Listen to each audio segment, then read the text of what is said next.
Buonasera, benvenuti a TG Sicilia, vediamo insieme le principali notizie. Una morte assurda a Palermo, 39enne finisce con il suo scooter in una grande voragine che si era formata sull'asfalto, cade rovinosamente e muore. La vittima lascia moglie e 4 figli. Ancora a Palermo, scene da guerriglia nel quartiere Zen. Un uomo di 60 anni si denuda davanti ad una bimba di 5 anni e rischia il linciaggio dei residenti inferociti. Denunciato. Droga venduta al tabacchi e pagata con i soldi del reddito di cittadinanza. A Marsala i clienti lasciavano le carte di credito in una tabaccheria, oggi sequestrata. 4 le misure cautelari, 3 delle quali notificate in carcere. Una speranza per il centro di cardiochirurgia pediatrica di Taormina. La regione siciliana ha avviato la richiesta formale di deroga. Adesso la palla passa al Ministero della Salute. Scandalo sanità a Messina, dalle carte dell'inchiesta emerge il ruolo dell'assessore alla salute Giovanna Volo. Non poteva non sapere che all'interno del policlinico prosperava di fatto una clinica privata ai danni degli utenti. A Catania 15.000 famiglie in attesa di un alloggio popolare, ma non ci sono i soldi per riqualificare gli immobili esistenti al Librino. Protesta del Sunia. Calcio in Serie B, vigilia playoff per il Palermo che domani al Barbera ospiterà la Sampdoria. A Catania sale la febbre per la partita di ritorno contro l'Atalanta Under 23. Previsto il tutto esaurito al Massimino.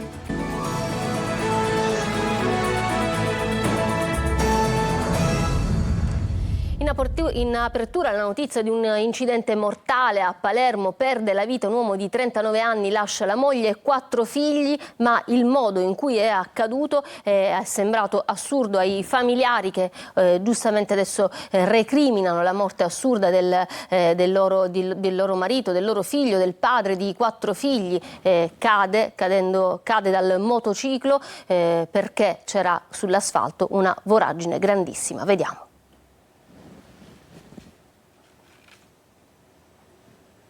Incidente mortale a Palermo, un motociclista di 38 anni, Samuele Fuschi, sposato e padre di 4 figli, ha perso la vita in viale Regione Siciliana nel tratto compreso tra il ponte di Bonagia e l'ex rotonda Oreto. Fuschi era in sella a uno scooter SH300, viaggiava in direzione Catania quando ha perso il controllo. Sul manto stradale un'enorme buca. L'uomo è improvvisamente uscito di strada ed è finito violentemente contro il guardrail e poi sull'asfalto. L'impatto è stato terribile. Fuschi è morto sul colpo. Sul luogo dell'incidente amici e parenti della vittima, pieno di rabbia, lo sfogo del suocero. Qua a Palermo abbiamo questo problema e ci sono tutte le strade rotte. Poi che ha perso la vita mio genero. Cioè a casa mia, casa mia non si discute più e lascia 4 figli, una bambina ancora da allottare. Quando è stato lanciato l'allarme sono arrivati i sanitari del 118 che hanno cercato di rianimarlo, ma le ferite riportate si sono rivelate fatali. Di Palermo, la Galla, stando ai primi rilievi effettuati dalla polizia municipale, dice il primo cittadino, appare evidente che si sia trattato di un cedimento dell'asfalto avvenuto contestualmente o pochi momenti prima del verificarsi dell'incidente che ha provocato la morte del motociclista, per il quale vanno le condoglianze e la vicinanza mia e dell'amministrazione alla famiglia, dice ancora il primo cittadino. Nessuna segnalazione per il pronto intervento è pervenuta, infatti negli ultimi giorni al comando della polizia municipale risulta impossibile che una buca del genere lungo l'arteria più trafficata della città non fosse stata segnalata, come del resto è già avvenuto per altre buche in viale Regione Siciliana, poi riparate. Sta di fatto che l'uomo è morto. Tenta di molestare, rimaniamo a Palermo, tenta di molestare una bimba allo Zen di Palermo e rischia il linciaggio, salvato dalle forze dell'ordine, 4 agenti feriti. L'uomo aveva fatto degli atti osceni nei confronti di una bimba di 5 anni. Vediamo.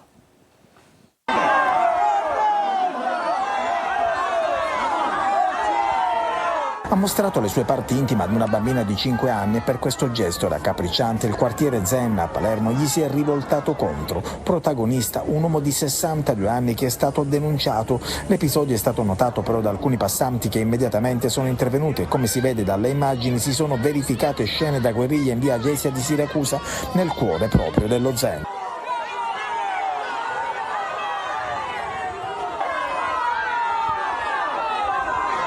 Il 62enne è stato portato per la notte fuori dallo Zen dopo che è rimasto per ore nel commissariato San Lorenzo. Saranno sentiti anche i parenti dell'uomo che lavorava in una macelleria in zona. Durante i tafferugli alcuni poliziotti sono rimasti feriti. Dei 4 poliziotti contusi, uno ha riportato una ferita alla testa e sono stati necessari dei punti di sutura. Un altro ha ricevuto un colpo in testa, altri 2 riportano traumi vertebrali e varie contusioni. Droga pagata con i soldi del reddito di cittadinanza. A Marsala i clienti lasciavano le carte di credito in una tabaccheria, oggi sequestrata. 4 le misure cautelari, 3 delle quali notificate in carcere. Laura Spanò. 4 misure cautelari, di cui 3 in carcere e una rivendita di tabacchi nel quartiere Amabilina sotto sequestro. Il bilancio di un'operazione dei carabinieri di Marsala coordinata dalla procura, avviata all'indomani del blitz antidroga che nel febbraio 2023 smantellò la storica piazza di spaccio nel quartiere Sappusi.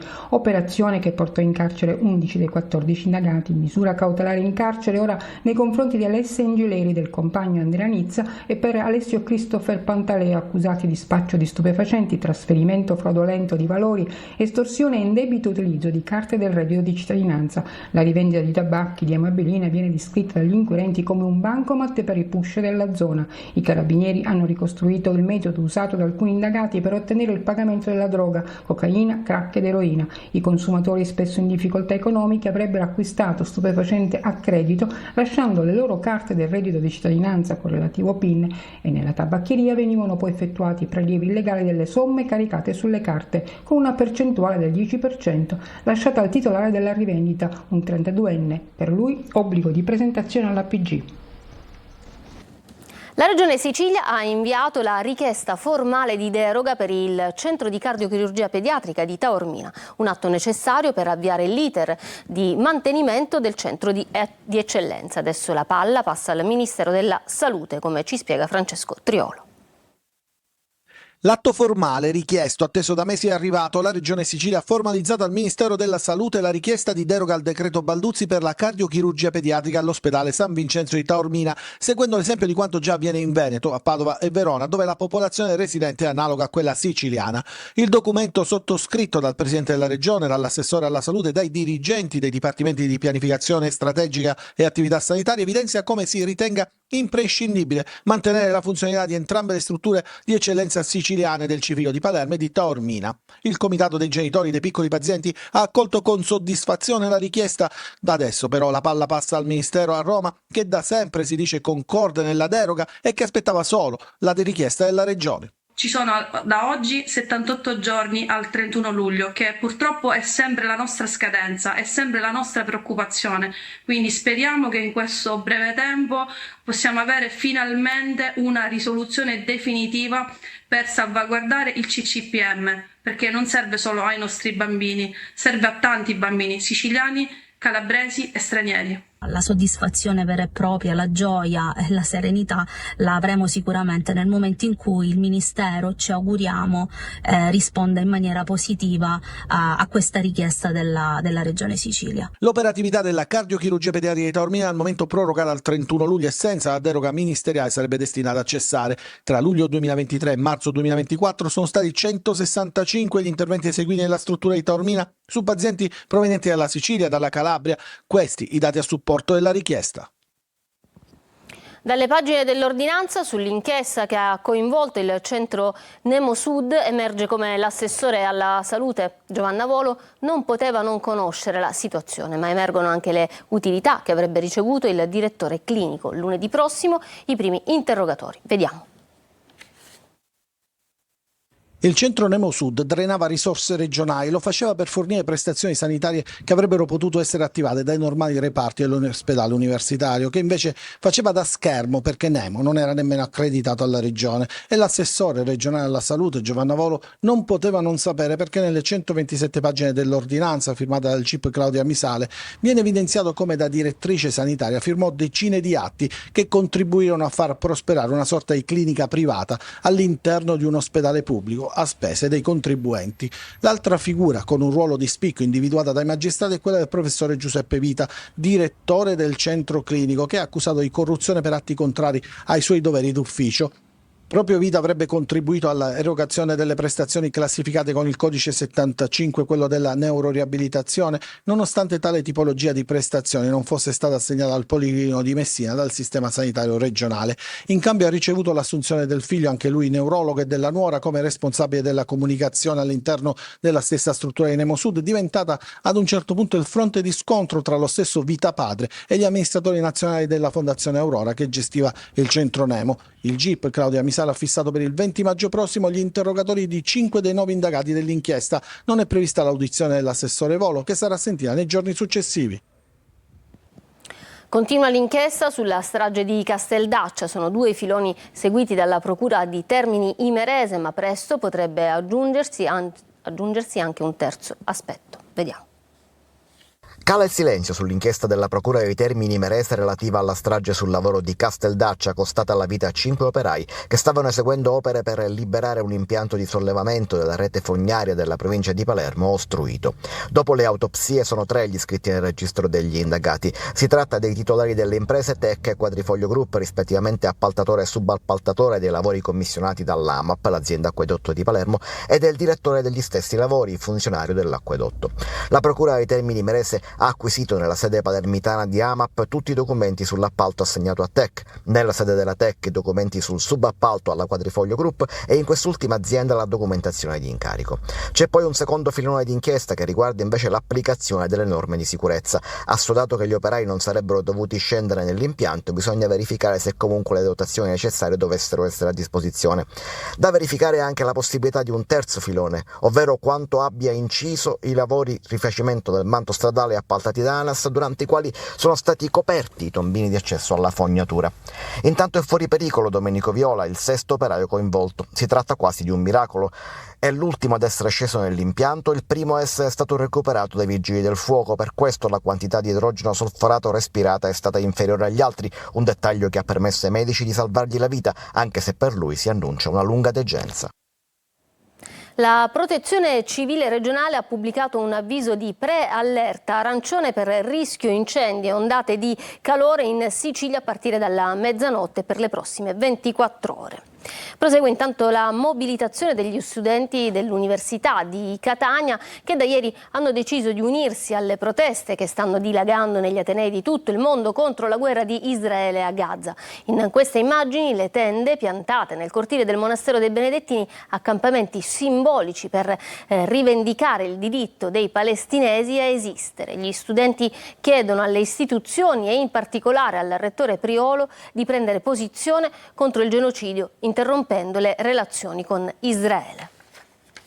Emergenza casa a Catania. Interviene il Sunia che denuncia mancano i fondi per riqualificare le 2 torri di Librino. In città 15.000 famiglie senza abitazione. Marco Carli.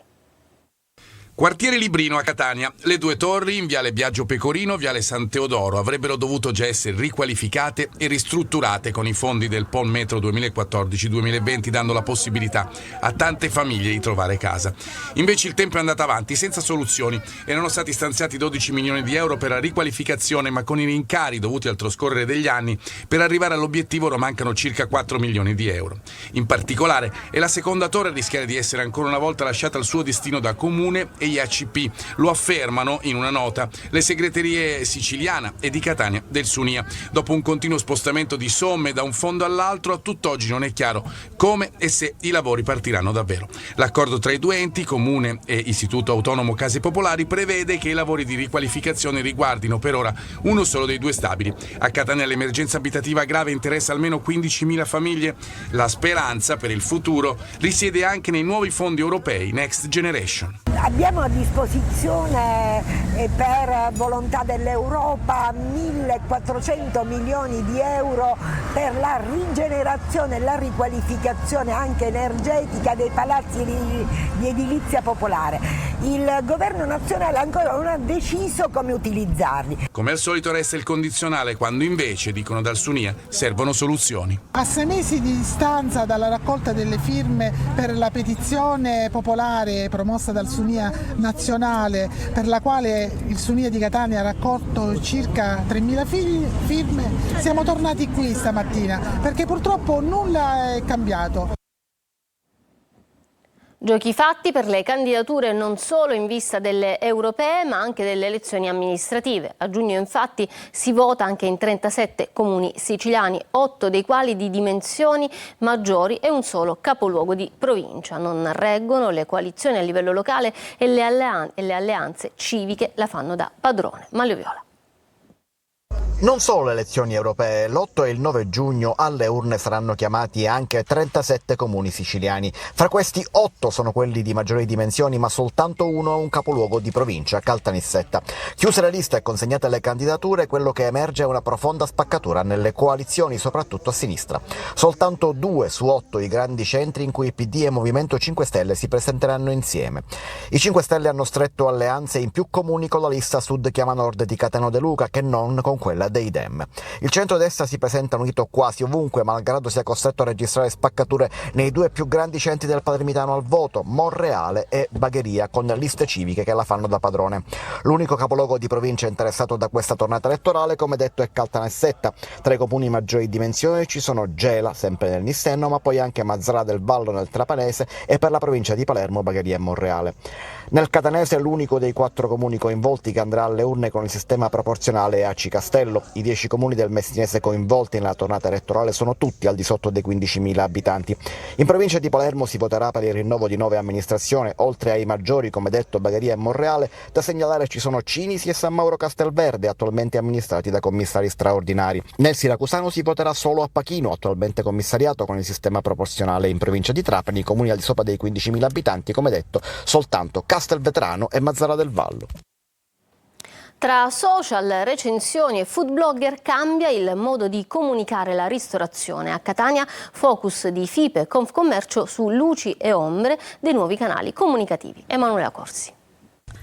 Anche nel campo della ristorazione cambia il modo di comunicare. Da un lato il mondo dei social diventa uno strumento per promuovere la propria attività, dall'altro però può rivelarsi un'arma a doppio taglio, soprattutto per le recensioni negative o fake che possono danneggiare i ristoratori. Il tema è stato al centro del convegno organizzato a Catania da FIPE, Confcommercio e Tnea. Sono anni che nel mondo della ristorazione si cerca di trovare un metodo per verificare le recensioni, basterebbe un codice QR nello scontrino o semplicemente una recensione per tavolo con un codice QR. Nel caso in cui il ristoratore riceve una critica, cosa fa? Ci sono diverse scuole di pensiero, c'è chi non risponde, c'è chi riesce a gestirle. Gestirle è sempre la soluzione migliore, spesso girandole a proprio favore, rispondendo anche in un modo simpatico, educato, galante, dicendo guardi, l'aspetto, ci vediamo la prossima volta e davanti a un caffè ne parliamo insieme. Non solo recensioni, ma anche il fenomeno del no-show, cioè quando il cliente senza preavviso non si presenta dopo aver prenotato un determinato servizio. Ci sono dei portali dove tu mandi un form, loro te lo compilano, te lo firmano e se non si presentano ovviamente il ristoratore è autorizzato a prelevare una somma. Per promuovere la propria attività poi c'è chi si affida ai food blogger, che oggi sono una figura professionale sempre più richiesta e apprezzata anche dai clienti. Cerco di portare sempre la maggior genuinità possibile nei miei contenuti, quindi nessun contenuto forzato, ma solo consiglio ciò in cui credo davvero. Il cibo non è soltanto social, ma anche solidarietà. Sabato si terrà infatti la seconda edizione della Giornata della Ristorazione, organizzata dalla Federazione Italiana dei Pubblici Esercizi, per sostenere e avviare mense di comunità della Caritas diocesana su tutto il territorio nazionale. Nei locali che aderiscono all'iniziativa si troverà un cavaliere dove ci sarà un QR code e lì, digitando col telefonino, aprendo l'applicazione, si riuscirà a fare una piccola donazione che verrà data sempre a chi ne ha di bisogno tramite la Caritas. Un'iniziativa per fornire ristoro e un aiuto a chi vive in condizioni di fragilità. Da oggi al Viale degli Uomini Illustri c'è anche Goliarda Sapienza, l'annuncia lo street artist Luca Prete su Instagram. Lo storico viale di Villa Bellini infatti è caratterizzato dalla presenza dei mezzi busti di uomini illustri catanesi. Adesso però, grazie all'idea dello street artist, è presente anche una donna, Goliarda Sapienza, scrittrice e attrice catanese, che avrebbe compiuto 100 anni il 10 maggio scorso, ed è proprio per questa occasione che l'artista ha deciso di celebrarla creando una scultura in suo onore e posizionandola su uno dei piedistalli già presenti al Viale degli Illustri. L'opera dei Pupi va a scuola con la compagnia dei Fratelli Napoli. Oggi ad applaudirli c'erano gli studenti del liceo Galileo Galilei di Catania. Vediamo.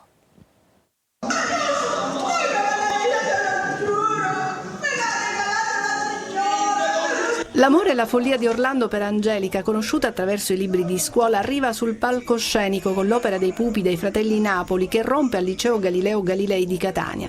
Nell'aula magna studenti attentissimi seguono le scene e applaudono con convinzione alla bravura della compagnia impegnata da oltre un secolo a tramandare questa antichissima e sempre affascinante forma di teatro. È molto appassionante perché è lui che si innamora e impazzisce. Secondo me è un'esperienza che comunque ognuno dovrebbe fare almeno una volta nella vita, perché si capisce tanto, si capisce anche quanto impegno c'è dietro uno spettacolo del genere, per la realizzazione dei pupi, per la messa in scena anche a livello dello spettacolo. Una storia di amore, tradimenti e di coraggio con Astolfo che a cavallo dell'ippogrifo si reca sulla Luna per recuperare il senno perduto dal cugino Orlando.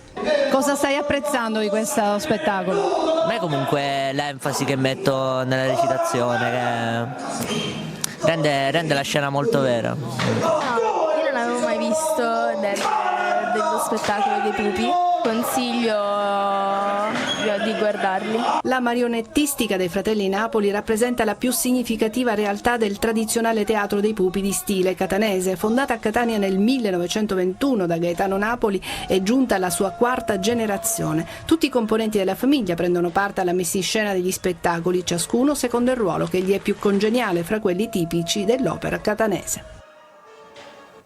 Ci fermiamo per una pausa, tra poco lo sport.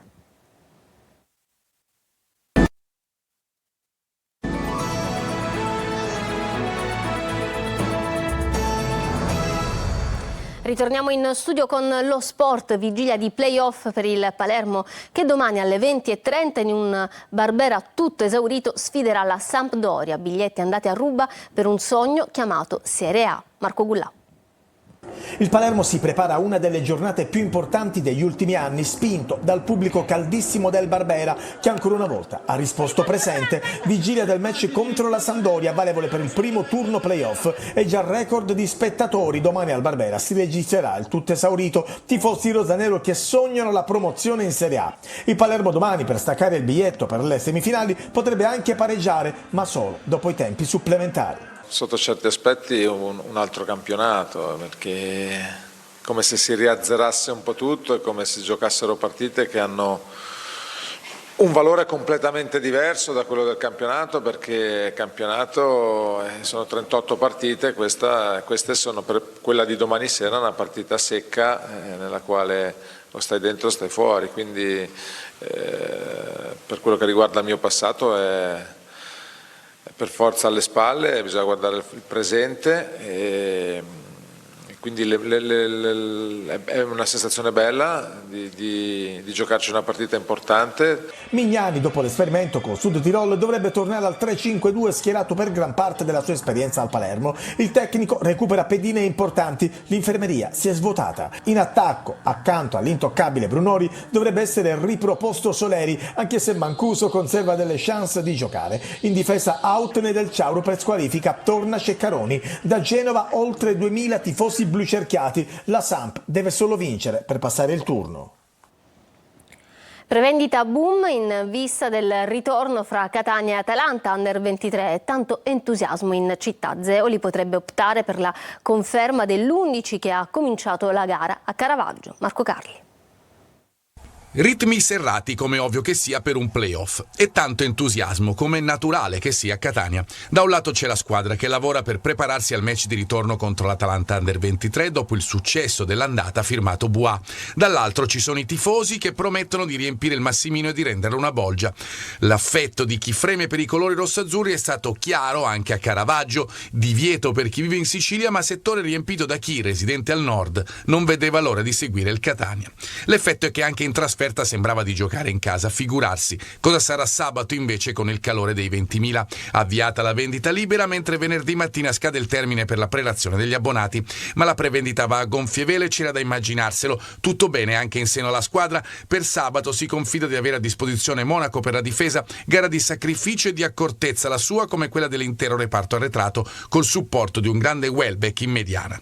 È un'altra modalità, per me è una modalità dove sanno che adesso c'è poco tempo per recuperare eventuali defaillance a livello di risultato e dunque stanno tutti sul pezzo. Celli di Carmine Castellini e Teio ammoniti all'andata, Mazzeoli non dovrebbe stravolgere l'assetto e gli interpreti sulla base delle ammonizioni. La sensazione è che non ci sarà turnover se tutti i protagonisti iniziali staranno bene. Lo ha detto il primo tempo di Bergamo e tutto sommato anche il secondo, in cui Teio ha fatto il suo nei minuti a disposizione. A partita in corso potrebbe succedere anche al Massimino.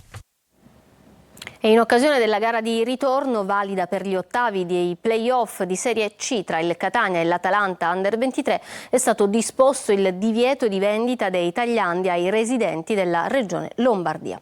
Questa era l'ultima notizia, noi ci fermiamo qua, io vi lascio alla programmazione di Antenna Sicilia e vi auguro un buon proseguimento di serata. Arrivederci.